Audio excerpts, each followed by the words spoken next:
Hi, it's Michelle Cammayo here, compliance leader for Bolton and IMA Company. And I'm here to help protect your company from risk inherent with running a benefits program. My goal is to have practical conversations so that you can make the best decisions for your organization. Today, let's review a requirement stemming from the federal transparency efforts that started in 2020, the gag clause prohibitions and subsequent attestations of such. Let's get into it.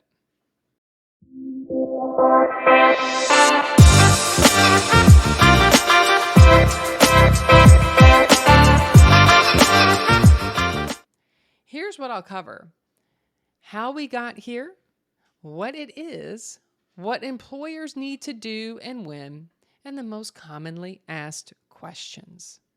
You should know that the federal agencies have made a big push to bring about transparency in healthcare. There are two major efforts that you can think of together as the federal transparency efforts. The first is the CMS Transparency in Coverage, the TIC rule. The second is the Consolidated Appropriations Act of 2021, specifically Title I and Title II. Remember the machine readable files, the RX cost reporting, the No Surprises Act, etc.?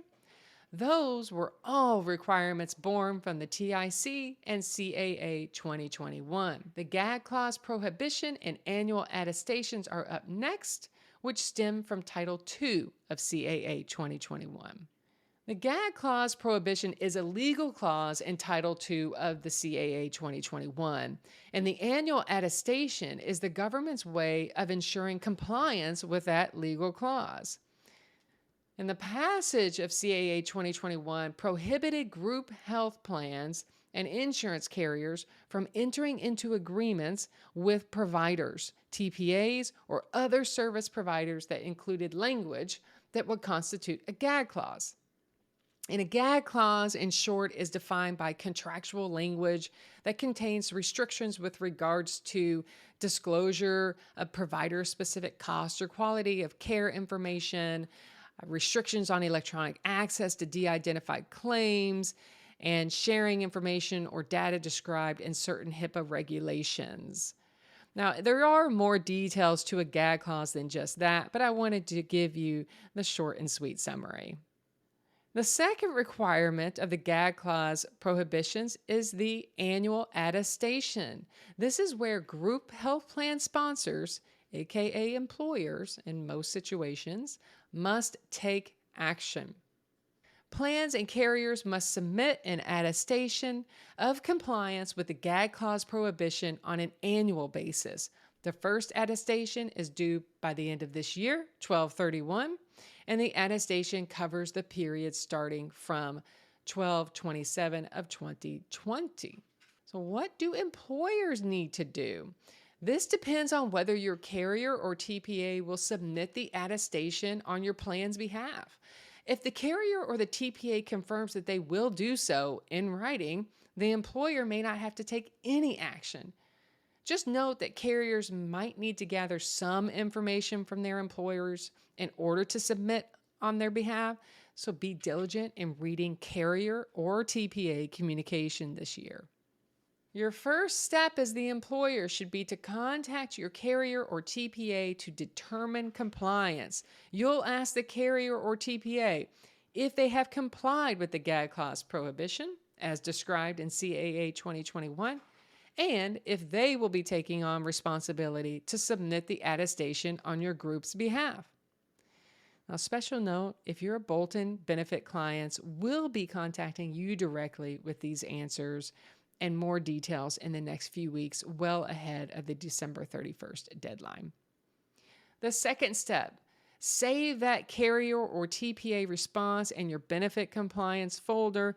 Email is just fine. That's perfectly acceptable. Then determine if you need to submit an attestation on your group health plan's behalf. If you do not, file the email away as documentation, and we can sleep well at night knowing it will be done. In fact, you could probably stop listening right now if your carrier or TPA has confirmed that they will be doing this on your behalf. If you do need to take action, the carrier or TPA should have sent communication with steps to comply. It's a straightforward process that shouldn't take more than 15 minutes or so to complete once you've confirmed that your carrier or TPA is in compliance with the gag clause prohibition. As I stated, the annual attestation is fairly easy, shouldn't take any more than 15 minutes, but you might want to book the full half hour. For Bolton clients, you will receive an email from your Bolton rep with details and screenshots to follow for a complete submission if you do have to take action. For those still listening, you might be the ones who need to take action, so here is a brief overview of what you'll need to do. But let me start off by saying that CMS assigns two roles in the submission process, a submitter and an attester. For most of you, the submitter and the attester will be the same person. Think of it as the submitter submits key information about your group health plan and the attester attests to the fact that it's in compliance. And as I said, there's no reason why most of you wouldn't be both the submitter and the attester. Once you decide who will take responsibility for this task at your organization, have that person pick a day prior to or on December 31st of this year and set aside up to 30 minutes to complete the attestation. The person submitting and attesting on behalf of the group health plan will click on a CMS link, provide their email address, and a passcode will be sent within 10 minutes to complete the login process, and that passcode is valid for 2 weeks. The attestation language will display in the portal, and the attester will select the option to confirm the language displayed. So then the attester can hit submit and download a submission receipt. Of course, save that submission receipt in your records and plan to do the same thing each year. And special note, if you're a Bolton Benefits client listening to this, your Bolton rep and the compliance team will ensure you receive an annual reminder. On to the most commonly asked questions. The very first one is, isn't my carrier doing this for me? It is possible. That's the good news. It's possible.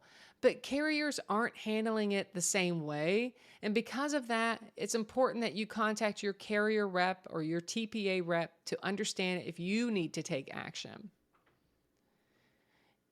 If my carrier is doing this on my group health plan's behalf, do I have to do it as well?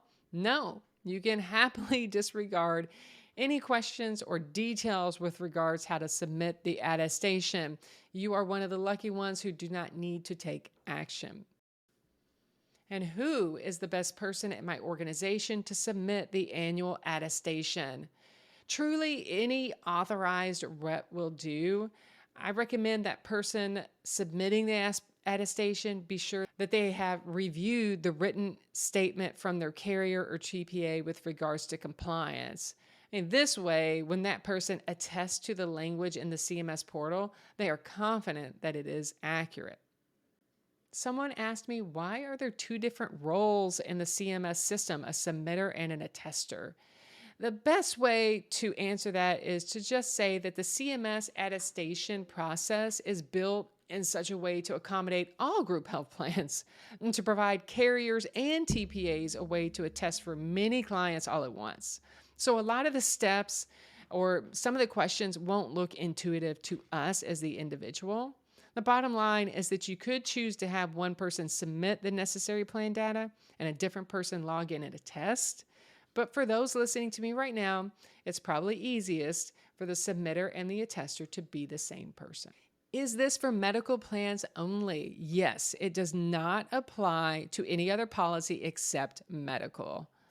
Can I attest prior to December 31st, 2023? Yes, you sure can. But make sure you listen to the next question first. When should I complete the attestations in future years? Is there a specific time frame? Well, it's not altogether clear. First, the attestations are due by the last day of each calendar year, and it covers the time period back to whenever the plan last attested. Because of that, to me, it seems prudent to attest near the same time each year. but perhaps we'll get better guidance from CMS on this one.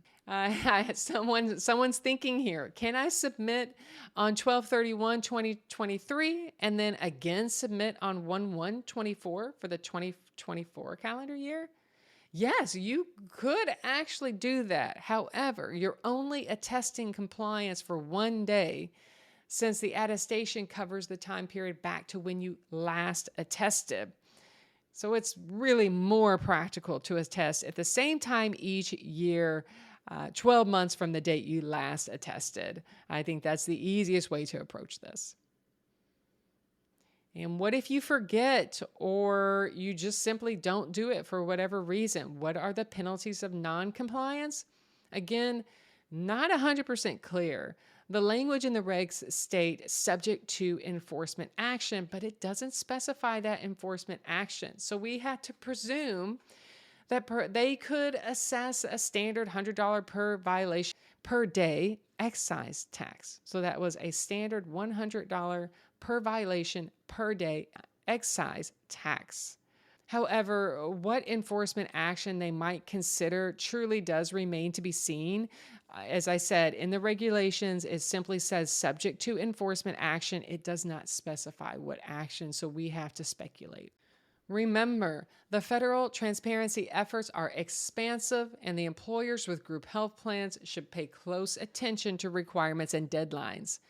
Gag clause attestations are due 12/31 of this year, and employers with group health plans should determine if they need to take action by inquiring with their carrier or TPA. I recommend contacting your benefits broker to learn more. I hope I made that clear. That's it for today. Thanks for listening. And remember, we want to have practical conversations so you're making the best decision for your company. If you have any questions, you can email me at askmichelle@boltonco.com.